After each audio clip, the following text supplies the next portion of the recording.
മാറിയിട്ട് കുഴപ്പമൊന്നുമില്ല. ഒരു ഒരു 2 ആഴ്ച കഴിയട്ടെ, എന്നിട്ട് മതി.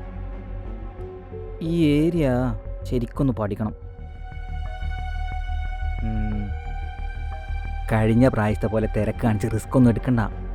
സമയമാകുമ്പോൾ ഞാൻ പറയാം. ശരി ശരി, ആൾ വരുന്നുണ്ട്.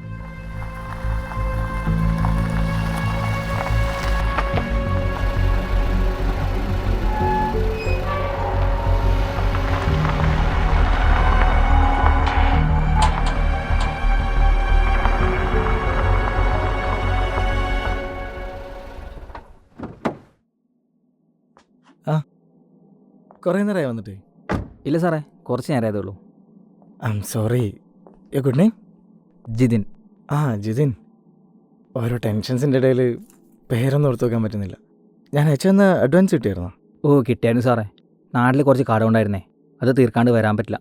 അതാ ഞാൻ 1 മാസം ശമ്പളം നേരത്തെ ചോദിച്ചത്. അതൊന്നും കുഴപ്പമില്ലടോ. താനിവിടുത്തെ കാര്യങ്ങളൊക്കെ നന്നായി നോക്കിയാൽ മതി. സാറേ, സാറിൻ്റെ അമ്മക്കാണോ വയ്യാത്തേ? അല്ല, എൻ്റെ അമ്മയും അപ്പയൊക്കെ നേരത്തെ പോയി. വൈഫിനെ വയ്യാത്ത. ഓ, അവളുടെ കണ്ടീഷൻ ഇച്ചിരി മോശമാണ്. കാർ ആക്സിഡൻ്റ് ആയിരുന്നു. ഇപ്പോൾ കാര്യമായിട്ട് റെസ്പോൺസ് ഒന്നുമില്ല. ഒരു ജീവശവം പോലെ ഇങ്ങനെ. പക്ഷേ മരണത്തിന് വിട്ടുകൊടുക്കാൻ ഞാൻ തയ്യാറില്ല. അവളുടെ ശരീരത്തിലെ അവയവങ്ങളൊക്കെ ഓരോന്നായി ഇല്ലാതായിക്കൊണ്ടിരിക്കുക. മെഡിക്കൽ സപ്പോർട്ട് കൊണ്ട് മാത്രമാണ് ഇപ്പോൾ മുന്നോട്ട് വന്നത്.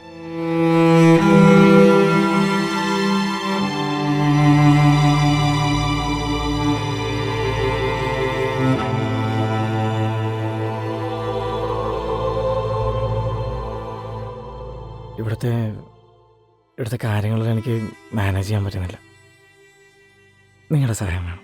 സാറ് പേടിക്കണ്ട, ഞാനുണ്ടാവും കൂടെ. ഇപ്പോഴാണോ ഒന്ന് സമാധാനമായി? താൻ വാ. അവക്കേ ഇപ്പോൾ ഒരു തെറാപ്പി സെഷൻ ഉണ്ട്. അതൊന്ന് ഫിനിഷ് ചെയ്ത് വന്നിട്ട് റൂമൊക്കെ കാണിച്ചു തരാം. താനിവിടെ വെയിറ്റ് ചെയ്യും, ഞാനൊരു കോഫി എടുക്കാം. ആ സാറേ, പോയിട്ടോ.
ചാരു ദേഷ്യത്തിലായിരിക്കുമെന്ന് എനിക്കറിയാം. ഇച്ചിരി ലൈറ്റായി പോയി. താനൊന്ന് ക്ഷമിക്ക്. ദേഷ്യം മാറ്റാനേ ഞാനൊരു സാധനം കൊണ്ടുവന്നിട്ട്. എന്തായിരിക്കും? നിനക്ക് ഏറ്റവും ഇഷ്ടപ്പെട്ടൊരു ഡെസേർട്ട്? ഗസേ, പണ്ട് രാത്രി ഡിന്നറും കഴിഞ്ഞ് നീ വാശി പിടിക്കുമ്പോൾ നമ്മൾ ഇറങ്ങാറില്ലേ?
രാത്രിയാണെങ്കിൽ ഒടുക്കത്തെ മഴയും.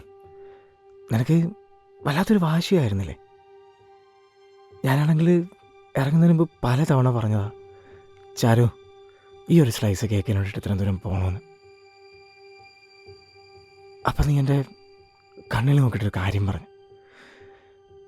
രാത്രി വാശി പിടിച്ചിറങ്ങുന്നത് ഈ ഒരു സ്ലൈസ് കേക്കിന് വേണ്ടിയിട്ടല്ല, അത്രയും നേരം എനിക്ക് ഡെന്നിയോട് സംസാരിച്ചിരിക്കാലോ എന്ന് വെച്ചിട്ടാണെന്ന്.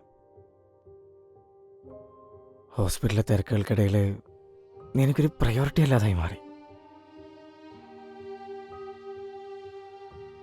നിനക്ക് വേണ്ടത് എന്താന്ന് പോലും അറിയാതെ ഞാൻ ഇച്ചിരി നേരത്തെ എന്നോട് പറഞ്ഞോടായിരുന്നു. അതിനൊക്കെ പറഞ്ഞറിയേണ്ട കാര്യമല്ലല്ലോ. ഞാനാ മനസ്സിലാക്കാൻ ഞാൻ. പക്ഷെ എല്ലാറിഞ്ഞ ദിവസം തന്നെ നീ ഇങ്ങനെ എനിക്കൊന്നും ചെയ്യാൻ പറ്റിയില്ലല്ലോ. നിനക്ക് വേണ്ടതൊന്നും എനിക്കിപ്പം തരാൻ പറ്റുന്നില്ലല്ലോ.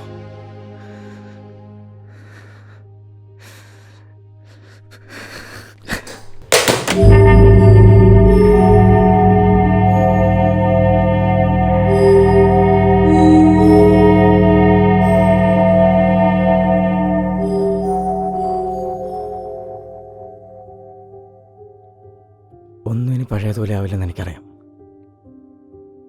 വീട്ടുകാരെ മൊത്തം എതിർത്ത് നീ കൂടെ വന്നത് എന്നെ വിശ്വസിച്ച.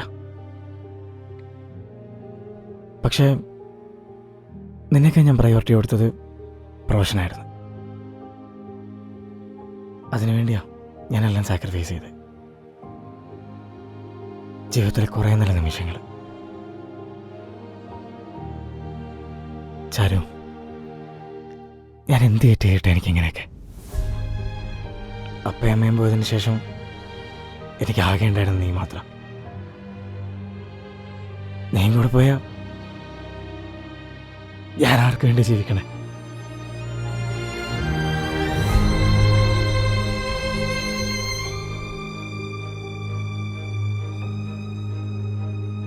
മറ്റുള്ളവർക്ക് പലതും പറയാം, നിനക്ക് പോകാൻ സമയമായെന്നും ഇങ്ങനെ ജീവിക്കുന്നതിൽ അർത്ഥമില്ല എന്നൊക്കെ. പക്ഷെ ഞാൻ വിട്ടുകൊടുക്കില്ല. എനിക്ക് നീ മാത്രമേ ഉള്ളൂ.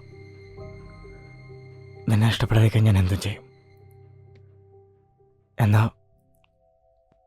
ചെയ്യുന്നതൊക്കെ തെറ്റാന്നിടക്കിടെ തോന്നി തുടങ്ങുമ്പോൾ പിന്മാറാതിരിക്കാൻ എനിക്ക് തെറാപ്പി ആവശ്യമാണ്.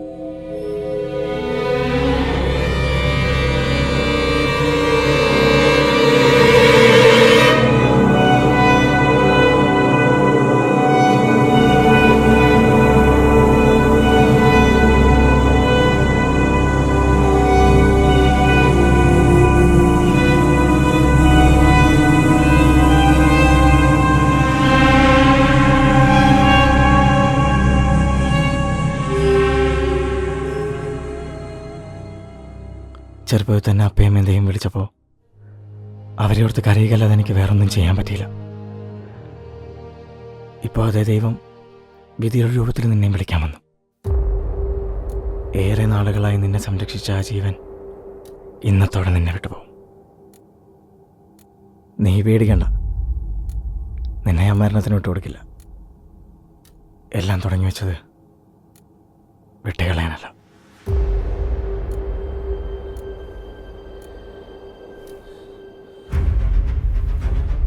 ദൈവത്തിന് നിന്നെ വിട്ടുകൊടുക്കാൻ ഞാൻ തയ്യാറില്ല. പണ്ടവരെ നഷ്ടപ്പെടുമ്പോൾ ഒന്നും ചെയ്യാൻ പറ്റാതിരുന്നൊരു സാധാരണക്കാരനല്ല ഞാനിപ്പോൾ. ദൈവത്തിന് ചെയ്യാൻ പറ്റാത്തത് എനിക്കിപ്പോൾ ചെയ്യാൻ പറ്റും.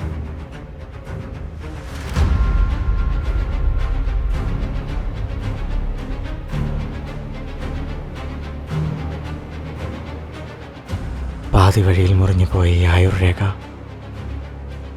ഞാൻ തിരുത്തും.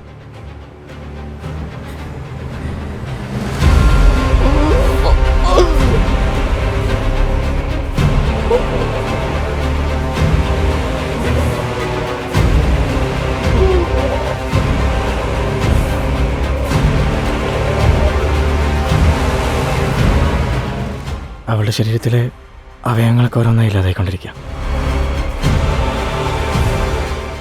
നിങ്ങളുടെ സഹായം വേണം.